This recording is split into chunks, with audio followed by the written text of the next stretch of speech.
Famille, pendant cette vidéo dans tous les groupes, c'est très très urgent. Un camarade du Burkina Faso, un Ouaïa, un VDP, nous explique comment en 2010, le général Emmanuel Bett, celui-là, a été nommé ambassadeur au Burkina Faso pour mener les opérations pour pouvoir enlever le président Laurent Gbagbo au pouvoir. En 2011. C'est-à-dire il était général de la Licon, non? Ils l'ont enlevé là-bas pour l'envoyer au Burkina Faso, pour être ambassadeur au Burkina Faso, pouvoir mener les opérations pour déstabiliser le président Laurent Gbagbo. Tout ça sur l'œil bienveillant, sous l'œil bienveillant de Blaise Compaoré. Famille, semble que écoute la vidéo et puis je reviens. Peut-être là dans tous les groupes. Par exemple, il y a un Français qui est décédé dans l'attaque. Il s'appelle Quentin Rouzier. Qui est Quentin Rouzier? Il était l'attaché de défense de l'ambassade de France à Niamey. Quand on a viré l'ambassadeur et tout son sac, alors le colis Rouzier s'est retrouvé à Abidjan.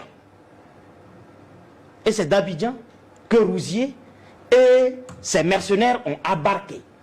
Régulièrement, après toutes les formalités policières, certainement que les agents de renseignement ivoiriens savent par quelle magie ils les ont insérés dans l'avion.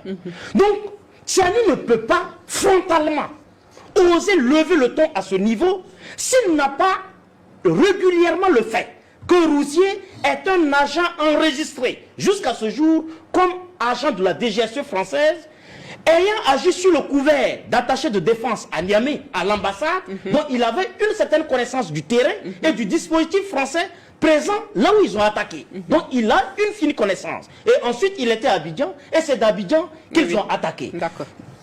Madame, permettez-moi de citer brièvement le général Emmanuel Bett, nommé le 25 août 2010 ambassadeur de la France au Burkina Faso, mais qui avant sa nomination était le chef de commandement de la force Licorne basée à Abidjan.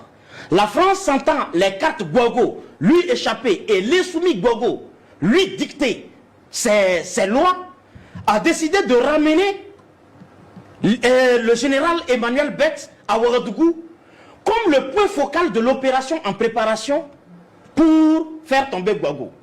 Mais le général Bett fera l'affaire en famille. Il fera venir le chef de commandement de la force qui va attaquer la base aérienne de Laurent Gbagbo, la force Licorne. Les agents qui ont opéré cela, d'abord sont reçus ici à Ouagadougou par Frédéric Bett, lui-même qui rejoint son grand frère ambassadeur, et les deux ont préparé cette opération à partir de Ouagadougou. C'est triste de le dire, mais c'est courageux, c'est un devoir pour nous de dire que ce pays a été sauvé in extremis d'un statut d'état voyou et d'état chaotique sous l'égide de M. Blaise Compaoré, aujourd'hui en exil dans sa belle famille.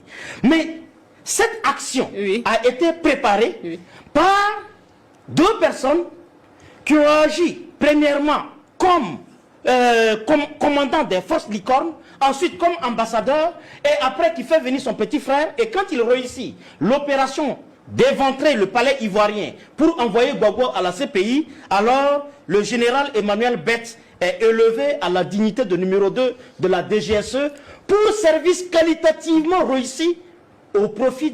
Ah ouais, ça moi je ne le savais pas, hein. Mais pour l'ambassadeur de France en Côte d'Ivoire, dans cette période-là, lui était impliqué. Lui on le sait. Mais j'avais parlé du téléphone d'un Français qui a été retrouvé mort pendant les opérations au Niger. Il a dit que le téléphone était en train de parler. Et aujourd'hui, vous avez vu, le camarade VDP a parlé de ça. Famille, prenez cette vidéo dans tous les groupes. Voilà, prenez cette vidéo dans tous les groupes. Tout ce qui est accru sera décru. Vous avez tout fait pour combattre le président Laurent Gbagbo.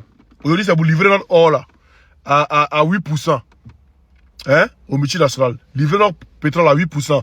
Livrez tout à 8% au multinational. Et puis vous prenez crédit encore. C'est-à-dire on a près de 50 000 euros. 50 000 milliards de dettes. Économiste Ourourou, économiste en carton, économiste pizza, économiste en chiffon. Bon, dans tous les groupes, on est ensemble, les gars. Vive l'AIS, vive la Côte d'Ivoire, on est ensemble, les gars.